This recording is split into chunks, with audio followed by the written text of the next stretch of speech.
Hello friends, welcome to my channel. आपका आज हमारे चैनल में फिर से स्वागत है। तो फ्रेंड्स, आज हम फिजिक्स का लेसन नंबर 2 करेंगे।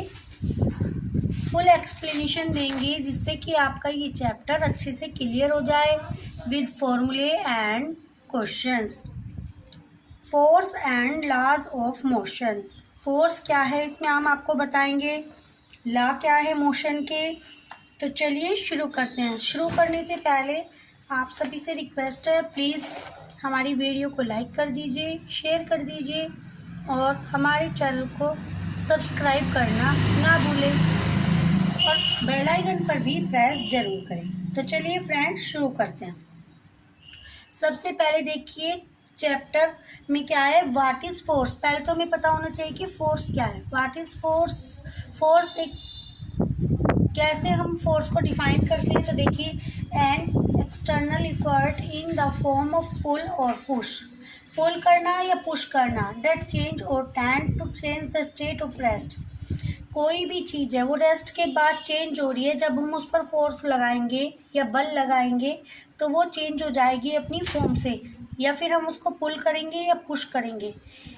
रेस्ट के बाद और ऑफ मोशन, और इमोशन में हो सकती है। मोशन मतलब गति हो सकती है उसकी, और डायरेक्शन भी चेंज हो सकती है, और डायमेंशन ऑफ द बॉडी, और बॉडी की डायमेंशन भी चेंज हो सकती है। मीन्स एक फोर्स क्या क्या काम कर रहा है आप देख रहे हैं, वो चेंज कर सकता है उसकी फॉर्म को पुल और पुश करने में, change to tend and to change the state of rest of motion और डायरेक्शन और डायमेंशन।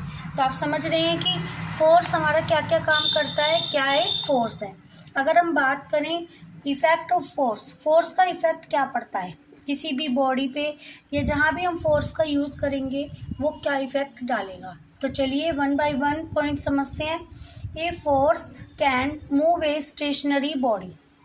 एक फोर्स क्या कर सकता है, मूव कर सकता है किसी भी बॉडी को। जब हम किसी भी बॉडी पर फोर्स यूज़ करेंगे तो वो चेंज हो जाएगा, वो मूव हो जाएगा।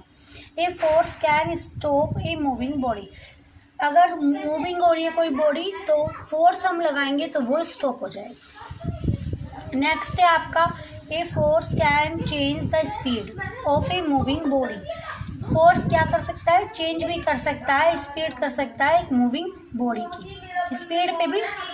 स्पीड भी किस पर डिपेंड है, फोर्स पर। A force can change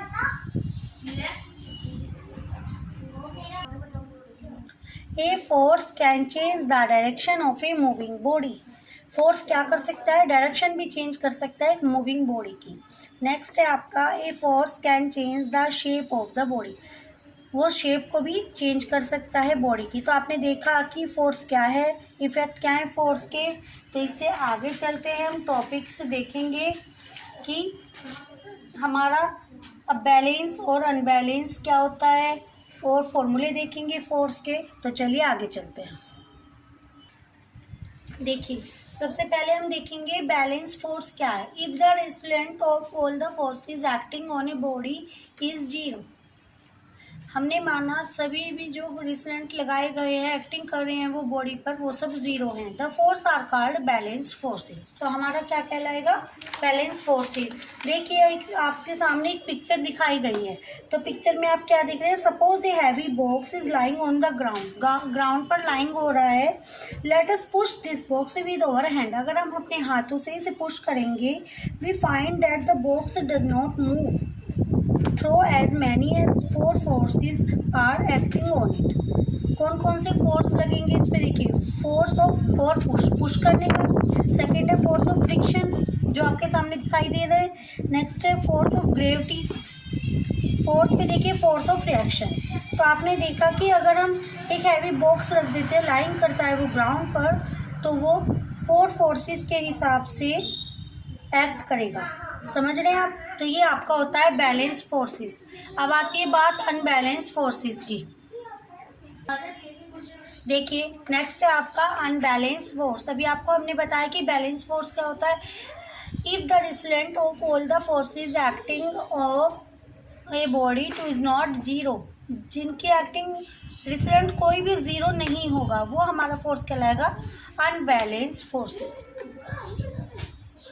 understand. देखिए अनबैलेंस फोर्सेस के, देखिए अगर हम बात करते हैं कार है, टॉय कार ले लेते हैं, मूव कर रहा है तो उस पर फोर्स जो लग रहा है, force of reaction, force of friction, force of over push and force of gravity, ये आप देख रहे हैं। तो इसमें क्या होगा, suppose a toy car is lying on the ground, अगर वो लाइंग कर रही है ग्राउंड पर, let us push this car, अगर हम पुश करेंगे विद आवर हैंड्स के द्वारा, we find that the toy car start moving, तो हमारी कार क्या है, वो मूव करने लगेगी। Now in this case forces कौन कौन से लगेंगे, 4 बताए अभी आपको हमने, forces over push, force of friction, force of gravity, force of reaction of ground. तो आपने देखा in this case also the force of gravity on the car acting downwards and the force of reaction of ground acting upward and equal are opposite, तो वो equal भी हो सकती है, opposite भी हो सकती है, आप देख रहे हैं। So they balance each other, वो दोनों एक दूसरे बैलेंस कर रहे हैं। तो due to the wheels of the toy car, wheel के कारण जो टॉय कार है, the opposing force of friction is much less than here. Understand balance forces and unbalance forces. तो चलिए अब चलते हैं फॉर्मूले पर, जो फोर्स का फॉर्मूला है हम उसके बारे में आपको बताते हैं।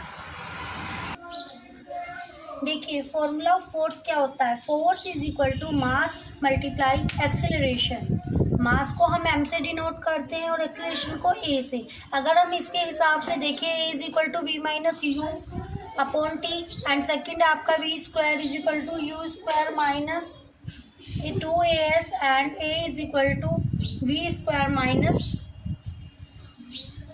You square upon 2as। तो आपने देखा ये तीनों फॉर्मूले हैं। तो चलिए आगे देखते हैं। F इज इक्वल टू आपको पता ही है कि ma होता है, ये फॉर्मूला होता है, आपको पता है। अगर हम a की वैल्यू पुट करते हैं, m इंटू a की वैल्यू देखिए v minus u upon T. अगर फर्स्ट के हिसाब से हम देखें तो हमने ये लिखा, अब देखिए सेकंड के हिसाब से v square minus u square upon 2s, आप देख रहे हैं। तो देखिए नेक्स्ट है आपका, अगर हम इस तरीके से भी समझे, देखिए कोई F बल लगाया गया है, M इसका मास है, समझ रहे हैं। जब M इसका मास है तो आप देख रहे हैं इस पर जो फोर्स लगा है वो F होगा और एक्सीलरेशन A होगा, समझ रहे हैं। तो एक्सीलरेशन जब A होगा तो इसका फॉर्मूला क्या होगा, F is equal to m, ठीक है। और अगर हम इसके SI मात्रक की बात करें तो वो होता है न्यूटन, तो इसका मात्रक होता है SI फॉर्म में न्यूटन, ठीक है। और CGS पद्धति में अगर हम देखते हैं, CGS पद्धति में अगर हम बात करें तो 1 newton is equal to 10⁵ dyne, समझ रहे हो, ये होता है। तो ये भी आपको याद होना चाहिए, पेपर में आते हैं और इम्पोर्टेंट भी हैं, इन पर मार्किंग कट जाती है, तो इसीलिए प्लीज़ ये भी याद रखें, ध्यान रखें। तो चलिए हम अगले टॉपिक पर चलते हैं, देखते हैं आगे। देखिए इनर्शिया आपका अगला टॉपिक है। उम्मीद है आप सबको अच्छी लग रही होगी video. Please like share and comment. तो चलिए इनर्शिया समझते हैं। The tendency of object to remain in the state of rest और to keep moving uniformly is called inertia. इस तरीके से भी समझ सकते हैं। अगर इनर्शिया की बात करें तो इनर्शिया ऑफ रेस्ट, सेकेंड आपका inertia of motion and third आपका इनर्शिया ऑफ डायरेक्शन।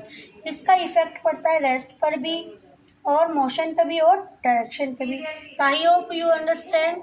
तो चलिए अब बारी आती है न्यूटन्स के लॉ की, कि न्यूटन्स ने कौन कौन से लॉ किए थे, फॉर्मूले।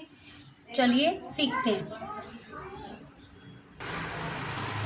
देखिए फर्स्ट लॉ की बात करें तो Newton's first law of motions, a body at rest will remain at rest and a body in motion will continue in motion. आप क्या समझे कि एक बॉडी है वो पहले रेस्ट थी, अगर हमने उस पर फोर्स लगाया फिर वो रेस्ट पे होगी, और उसके बाद फिर से दोबारा अगर उसे कंटिन्यू करना है तो हमने फिर से फोर्स लगाया, फिर वो मूव कर रही है। Will continue in motion in a straight line with a uniform speed, एक यूनिफॉर्म स्पीड के द्वारा वो मूव करेगी unless it is compared by an external force to change the state of rest or uniform motion। अगर उसे बाहरी कोई force change कर देता है उसका रेस्ट और यूनिफॉर्म मोशन। तो आपने देखा न्यूटन्स फर्स्ट लॉ आपके सामने है। फोर्स अगर हमने लगा दिया कोई भी बॉडी पर तो वो रेस्ट में हो जाएगा, रेस्ट के बाद दोबारा जब फोर्स लगा तो वो मूव करेगी, इसी तरीके से ये रूल चलता रहेगा। तो यही एक न्यूटन्स का लॉ है, आपने देखा। तो चलिए अब अगले टॉपिक पे चलते हैं। हमारा टॉपिक है मोमेंटम। What is momentum? तो the momentum is the measure of a moving object that is the product of its mass and velocity. Momentum किस पर डिपेंड करता है? प्रोडक्ट पर करता है डिपेंड। प्रोडक्ट किसका? मास और वेलोसिटी का। तो देखिए हमने फॉर्मूला क्या लिखा है, momentum is equal to mass into velocity.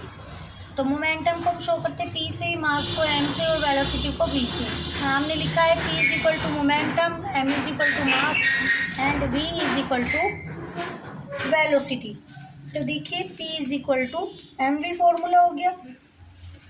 अगर हम एग्जाम्पल के तौर पे देखें, M इज इक्वल टू हमारी वैल्यू है 75 किलोग्राम एंड वेलोसिटी की हमारी वैल्यू है 2 मीटर पर सेकेंड।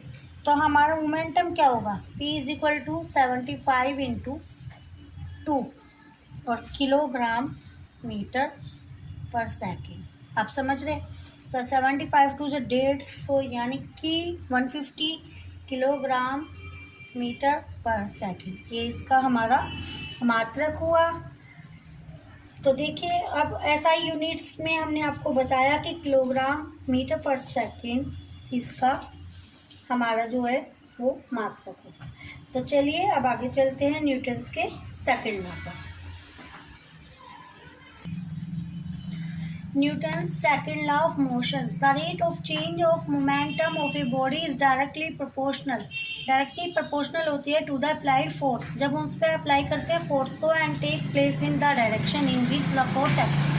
उस डायरेक्शन में जिस साइड में फोर्स एक्ट कर रहा है। देखिए जैसे कि कोई ये हमने इस पर फोर्स लगाया, उसका मास m है और वेलोसिटी, इनिशियल वेलोसिटी u है और फाइनल वेलोसिटी v है। तो हमारा टाइम देखिए f is equal to m a, जो कि सेकेंड लॉ है। चेंज ऑफ मोमेंटम अगर हम देखें तो m v minus m v u, यानी कि फाइनल से इनिशियल पे। After some time rate of momentum क्या होगा? तो चेंज ऑफ मोमेंटम क्या होगा? देखिए आप चेंज ऑफ मोमेंटम की बात करें तो हमारा होगा m v minus m u upon t proportional f. तो एफ प्रपोर्शनल किसके है? देखिए एफ प्रपोर्शनल है हमारा, एम कॉमन लिया हमने, v minus u upon t के। अगर हम एक कंडीशन में ऐसे माने कि प्रपोर्शनल हटा के हम कोई भी कांस्टेंट लिख लेते हैं, जैसे कि k m v minus u upon t, तो तब क्या होगा बताइए? हमारा आया था f is equal to k m v minus u upon t, जहाँ पर के कांस्टेंट वैल्यू है। अगर हम इन सब की वैल्यू 1 मानते हैं, किसी भी कंडीशन में इनकी वैल्यू 1 है, वी की भी और यू की भी, तो हमारी वैल्यू क्या आएंगी? F is equal to k M और ब्रैकेट में ए, क्योंकि ये है कि वैल्यू में हमने पीछे भी बताया is equal to v minus u upon t होता है। आपने समझा? फॉर्मूला फोर्स में देखा था आपने अभी, तो आप हम इसे ए लिख सकते हैं। अगर कंडीशन में इनकी वैल्यू 1 है तो एफ की वैल्यू क्या हो जाएगी? इज इक्वल टू 1, क्योंकि ये सब वैल्यू तो एफ भी हमारा 1 के इक्वल होगा। तो चलिए नेक्स्ट टॉपिक पर चलते हैं। How to catch a ball. अगर हम बात करें कि एक बॉल को हम कैच कैसे कर सकते हैं, देखिए हम ऊपर तक अपना हाथ करेंगे तब भी वही बात है, अगर नीचे तक लाएंगे तो भी कैच करने का तरीका चाहे कुछ भी हो, लेकिन हम बताना चाह रहे हैं आपको कि इनिशियल वेलोसिटी क्या होगी। u इज इक्वल टू अगर हम मानते हैं 100 मीटर पर सेकेंड और फाइनल वेलोसिटी की बात करें तो v is equal to 0 metre per second. By second law हम देखेंगे f is equal to m v minus u upon t, अभी हमने पीछे दिखाया था आपको। अगर हम एम को चेंज ना करें, नो मास चेंज, तो हमारा क्या होगा? एफ इज इक्वल टू के अपॉन टी। के आपको पता है कॉन्स्टेंट वैल्यू है। इफ v वी और यू की वैल्यू अगर हम इस तरीके से रखते हैं तो भी तो एफ प्रोपोर्शनल 1/t, क्योंकि के कॉन्स्टेंट वैल्यू प्रोपोर्शनल में शो होगा। Understand this topic. I hope you understand my video. Please like, share and comment. तो चलिए न्यूटन्स के थर्ड लॉ पर चलते हैं। Newton's third law of motion. देखिए यहाँ पर हमने एक ए लिया है, एक बी। इसका मास हमने m1 लिया है, सेकंड का मास हमने m2 लिया है। और अगर इनिशियल वेलोसिटी की बात करें, इसकी हो गई u1 और इसकी हो गई u2। ये दोनों टकराए अगर ए बी, इसका बल हो गया F1, इसका हो गया फोर्स F2। टकराने के बाद अगर चलते हैं तो इनिशियल के बाद आती है आपकी फाइनल वेलोसिटी। तो देखिए v1 हो गई इसकी और इसकी हो गई v2। अगर हमें देखना है m1 u1 plus m2 u2 और m1 v1 plus m2 v2, तो हमें इन दोनों को इक्वल प्रूव करना है। तो देखेंगे कि दे आर इक्वल और नॉट। तो सबसे पहले हमने देखा m1 u1 plus m2 u2 is equal to m1 v1 plus m2 v2। तो हमने देखा F1 क्या है हमारा माइनस F2 के इक्वल है। आप देख रहे हैं तो जो नेगेटिव साइन है by second law of Newton's, F is equal to m a m2, क्योंकि F is equal to m a होता है। ये दूसरे के लिए तो m2 a2 हो गया इसका, और ये हो गया माइनस के m1 a1। पहले के लिए m2 a2 और दूसरे के लिए m1 a1। तो देखिए m2 a2 की क्या वैल्यू आ जाएगी, v2 minus u2 upon t। ऐसे ही अगर हम इसकी वैल्यू रखेंगे माइनस m1, तो आप पहले से ही देख रहे हैं a1 के लिए हम क्या रखेंगे, v1 minus u1 upon t। दोनों का t सेम है। आपने देखा दोनों का t सेम है तो t से t कैंसिल हो गया। अब बचा क्या है आपके सामने, m2 v2 इंटू की हमने minus m2 u2 is equal to minus m1 v1, minus minus plus हो गया m1 u1। तो अब देखिए नेगेटिव और पॉजिटिव साइन को एक साथ करने के लिए हमने v वाले एक साथ ले लिए और u वाले एक साथ। तो हमारा क्या हो गया, इधर आ गया ये पॉजिटिव हो गया m1 v1, और ये पॉजिटिव पहले से ही है m2 v2 is equal to बात करें तो m1 u1 इधर पहले से ही है, और ये नेगेटिव साइन पॉजिटिव में चेंज m2 u2। तो आपने देखा ये दोनों इक्वल आ रहे हैं और यही बात हमें प्रूव करने की। तो फ्रेंड्स आप सबसे उम्मीद है कि आपको हमारी ये वीडियो और ये चैप्टर जो हमने एक्सप्लेनेशन दी है आपको पसंद आई होगी। इसी तरीके से हमारी वीडियो देखते रहिए, हमें सपोर्ट करते रहिए। Thanks for watching my video.